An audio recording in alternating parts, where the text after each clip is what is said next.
Notice I'm not saying there's no experience, okay? This is not an approach to meditation where having a totally blank mind is considered the goal of it, but rather letting natural experience flow through you without tangling itself up, without unnecessary resistances.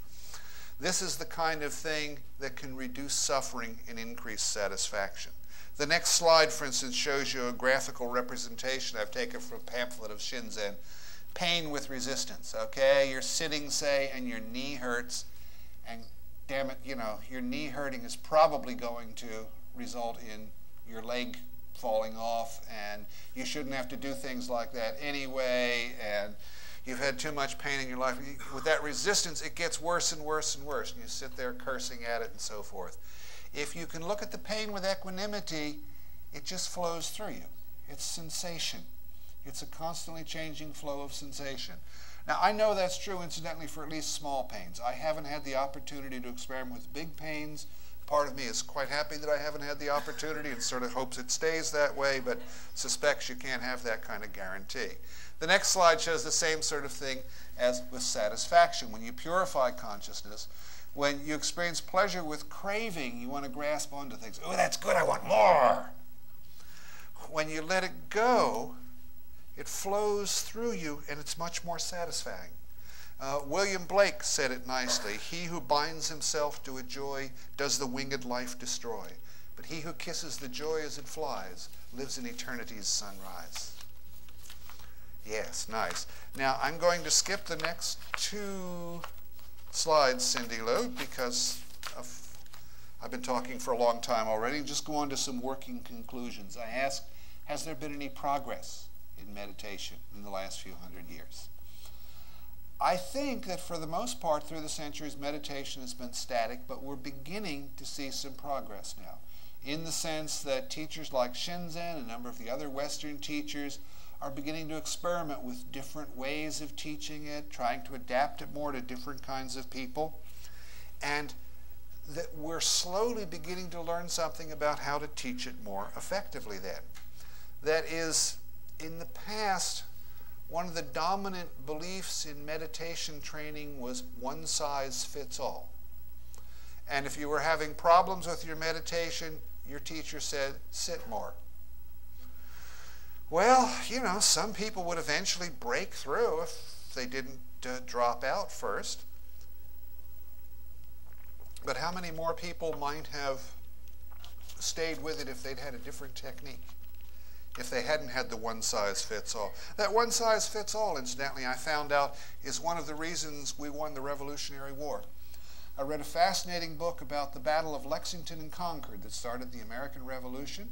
And one of the things that helped us beat the British was the British Army at that time had the one size fits all philosophy for boots for their soldiers. All soldiers got the same size boot, and they didn't differentiate between left and right feet. And these guys had marched 30 miles by the time they got to Concord, and their feet hurt, and they were tired, and, you know, one of those small things that might have shifted the battle. I don't think one size fits all is a very good approach in meditation, even though that's what we've got now. Now, to make progress, we have to, of course, be able to specify what we're talking about. For a lot of my career, I've gotten involved in terminological battles in other areas where I've tried to get people to please mean the same thing by the same word.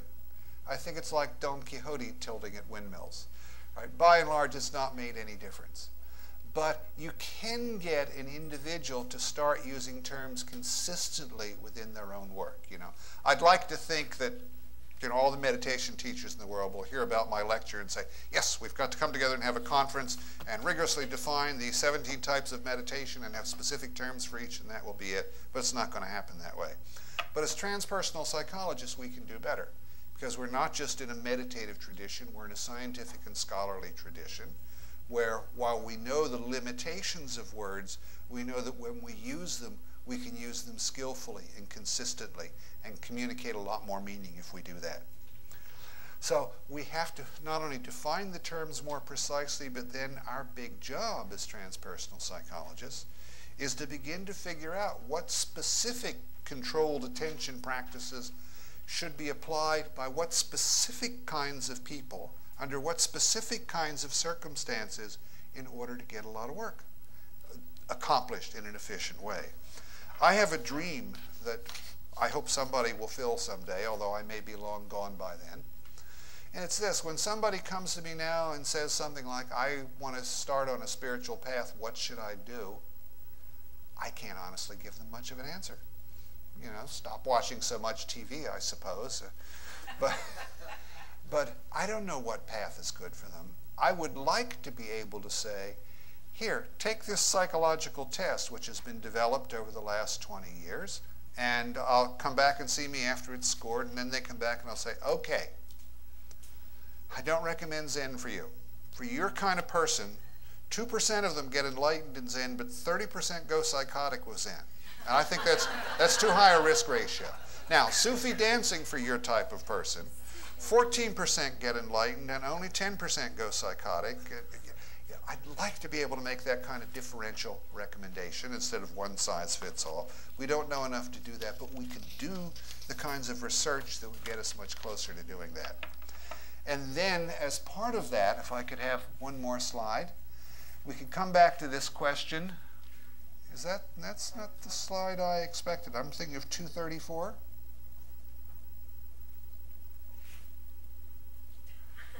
Right. I think so. Yes, this is the one. Okay. This is looking at that samsara diagram again, where our life is tied up in knots. Besides Vipassana meditation, which is a very good general purpose technique, it's probably not the best technique for a lot of times. Sometimes when you're having a lot of trouble with meditation and your meditation teacher says, sit more, probably what really should be said is you should get some psychotherapy or some behavior modification training or certain kinds of skill training or something like that, and that will be a much more efficient way of breaking through the particular kind of blocks that are slowing down your transpersonal growth in general and your progress in meditation in particular. Shinzen's particularly interested in this, okay? He would like to, when he gets his computerized expert learning system up, for instance, to coach people, he'd like to see it used by psychotherapists. When is the appropriate time to use it? Does it make the process of psychotherapy go better? And so forth. Now, I've highlighted Shinzen's work, incidentally, again, not because he's the only one innovating, but it's the system I know best, and because I would like to encourage students to think about dissertation projects that involved around testing various aspects of the stuff he's developing. He would be open to that kind of stuff. He has lots of students all over the country who do a relatively uniform sort of thing that can be explained as to what it is. I think some very interesting dissertation projects could come out of this. Now that last slide, next to last slide there, simply slide it way up at the top there so the website URL comes up. For those of you interested in that approach, www.shinzen.org. It's got a nice website with a lot of information about it on there. So, finally, the last slide, 214A, I believe. Right, this is just a duplicate of what I wanted to do before, or the outline of what I wanted to cover. The woods again, now that we've wandered among the trees for a while. And then we can have some fun discussion. I've talked about the difficulties with the term meditation. All those people out there who don't use it properly, and every one of them thinks they're using it properly, and a lot of other people are sloppy about it. I've made some working distinction between three types: the concentrative, the insight, and the mindfulness in life. I've talked about my personal background and then analyzed the human mind in terms of what it means to live in samsara. Meditation is a controlled attention practice for trying to stop that automatic chasing after your own tail. And then talked about some of the particular ways Shinzen Young's work has tried to make the process of teaching mindfulness meditation more efficient for people and ways in which it could be combined with other things. So that's basically what I've been thinking about meditation lately. I'd been to a couple of meditation retreats. I went into one of my phases where I felt like I understood it for a change instead of being totally ignorant, so I thought I'd better talk about it while I feel like I understand it before I go back to an ignorant phase again. Okay, so we're open to questions and comments at this point. Luis? I heard when you came back from your last retreat that you experienced a non-ordinary state or experience. I was wondering if you'd share. What? Is it true? What? Tell me more about the rumor.